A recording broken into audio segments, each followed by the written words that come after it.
Fueron las diversas instituciones y métodos maquinados por la Iglesia Católica que se emplearon para investigar, procesar y sentenciar a las personas culpadas de herejía.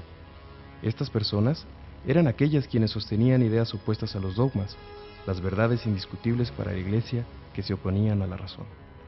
Los herejes sobresalían, pues el pueblo llano se caracterizaba por inculto e iletrado.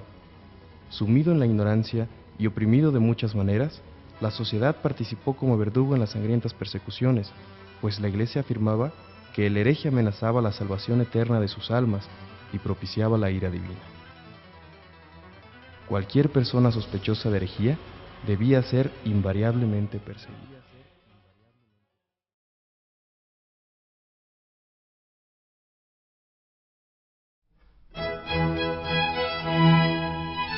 En la Alta Edad Media, la sociedad creía que el poder del rey y de los señores feudales emanaba directamente de Dios, y que para conseguir la salvación de su alma y evitar penurias del infierno, tenían que rendir obediencia y vasallaje.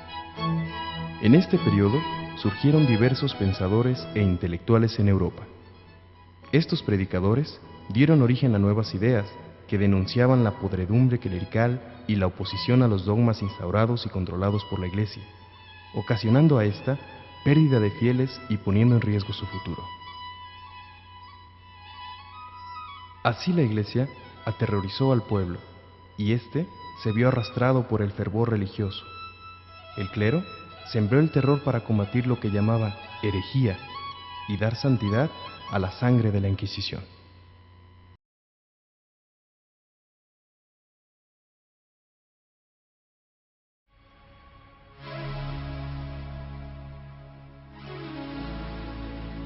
La Inquisición se urdió con un propósito muy claro: afianzar el poder absoluto de la Iglesia Católica sobre el pueblo, aniquilando a los que amenazaban su supremacía, sin dudar en emplear los métodos más contundentes, incluidas la tortura y la muerte, a fin de exterminar a los opositores.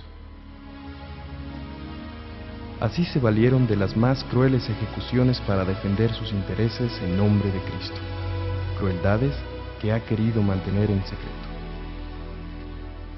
Muchos fieles no vieron con buenos ojos el gran poder y las vastas riquezas del clero, y se fueron apartando paulatinamente del seno de la Iglesia para conformar nuevos grupos religiosos que intentaban vivir de conformidad con las enseñanzas de Cristo.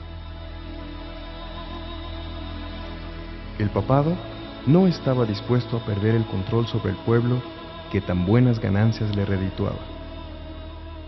En el año de 1184, el Papa Lucio III decretó la bula Ad Abolendam, ordenando por ella que los obispos en sus respectivas diócesis persiguieran a los predicadores no autorizados para ser juzgados y condenados.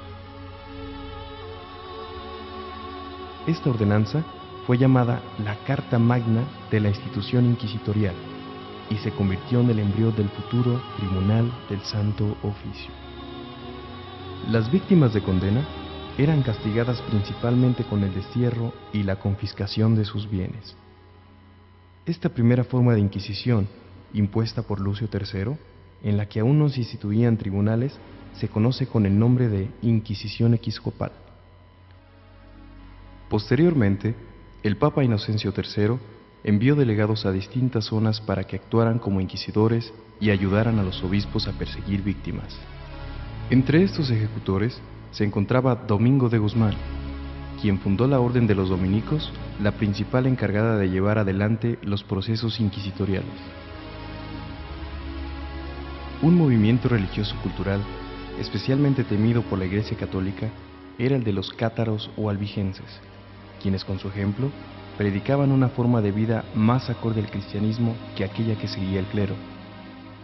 El catarismo se propagó rápidamente y con mucho éxito. Ante la situación, el clero temió que se produjera un cisma, con la consiguiente pérdida de poder por las jerarquías eclesiásticas. Para instituir un procedimiento de lucha en contra de los cátaros, Inocencio III promulgó la bula Per Gentis Insenium en 1199. Esta anunciaba la excomunión de las ciudades que los protegieran, así como el envío de inquisiciones de monjes a las zonas en las que se encontraban.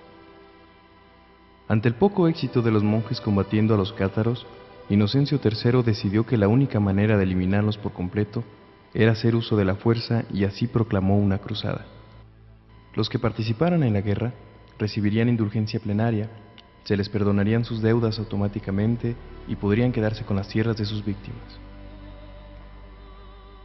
Así se reunió un ejército de 500.000 de hombres que, más que con el propósito de acabar con los enemigos de la fe, disfrutarían de los beneficios ofrecidos por el Papa. Los cruzados tomaron primeramente la ciudad de Béziers en Francia y masacraron a sus 60.000 habitantes, incluidos ancianos, mujeres y niños. Cuando los soldados asesinos preguntaron a los monjes cómo distinguir a los herejes de los cristianos, la respuesta fue fría y sencilla: matad a todos, que luego Dios los distinguirá en el cielo. Con el propósito de que los cuantiosos bienes confiscados de los condenados no se desperdigaran entre las autoridades civiles, el Papa Gregorio IX reivindicó el supuesto derecho de la Iglesia de juzgar a los herejes. Posteriormente, en 1233, creó los tribunales inquisitoriales, encargando que la congregación de los dominicos llevara a cabo las inquisiciones. Este hecho es el que marca el comienzo de la Inquisición Pontificia.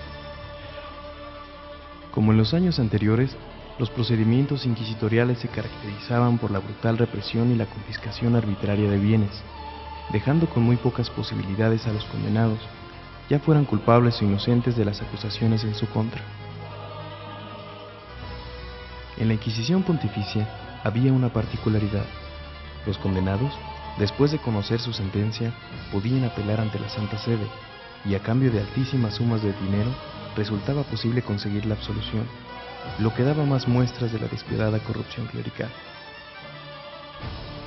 Aunque la tortura ya era un método común empleado en contra de los llamados herejes, fue hasta el año de 1252 en que el Papa Inocencio IV autorizó formalmente la práctica de la tortura para extraer confesiones. En caso de que el hereje, a pesar del tormento, no se declarara culpable, se consideraba que era el demonio quien le ayudaba a soportar el dolor. Aún así era condenado. El inquisidor empezaba por amenazar con la muerte con base en tormentos si no se confesaban herejes. Los instrumentos empleados para causar dolor o muerte son espeluznantes: máquinas diseñadas para dislocar miembros, arrancar diferentes partes del cuerpo, lacerar, quemar, cerrar extremidades y un sinfín de horrores inenarrables. Los aparatos de tortura se llegaron a construir para aplicar diferentes formas de dolor según el tipo de delito cometido, incluso según el sexo del condenado. Algunos otros se empleaban no solamente para producir dolores intolerables, sino también para provocar la vergüenza pública del reo. Pese a sus horrores, la Inquisición Pontificia siguió operando cruelmente por cientos de años.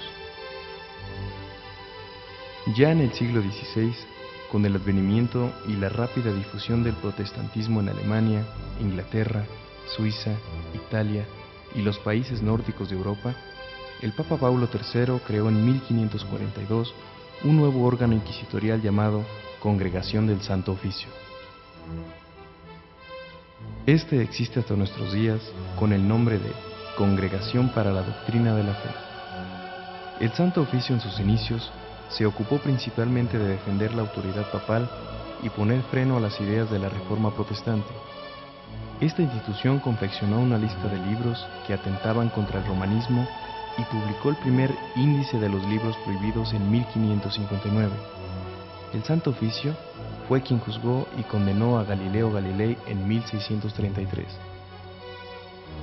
La Congregación del Santo Oficio existió como tal hasta 1965, año en el que el Papa Paulo VI cambió su nombre por el de Congregación para la Doctrina de la Fe.